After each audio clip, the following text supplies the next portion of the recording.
आली लहर केला कहर, त्यातला हा एक प्रकार. चला म्हणलं आज आलता स्वयंपाकाचा कंटाळा, मग बनवूया जिरा राईस. मस्तपैकी लागलाच कुकर ठेवून दिला.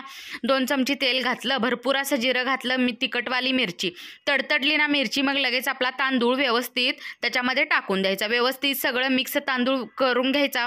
भाजला ना लगेच गरम मसाला गोडा मसाला घालून घ्यायचा. आणखीन एकदा हलवून घ्यायचं आणि पाणी ओतून द्यायचं. जिरा तांदूळ एक ग्लास तांदूळ असेल तर 2 ग्लास पाणी. मी 1.5 ग्लास घेतलं होतं म्हणून 3 ग्लास पाणी घातलं. चवीनुसार मीठ घातलं. पुन्हा एकदा हलवलं आणि कुकरला झाकण लावून दिलं. एकीकडे शिट्ट्या देतोय कुकर, तोपर्यंत मग तोंडी लावायला पापड पण तळून घेतले.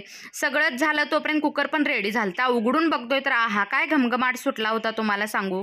आचारी टाईपच भात झाला होता. वरनं कोथिंबीर टाकून दिली आणि मग लगेचच काय लागलं जेवायला ताटात वाढून घेतला. बघू शकता तुम्ही कसला असा मोकळा भात झालाय.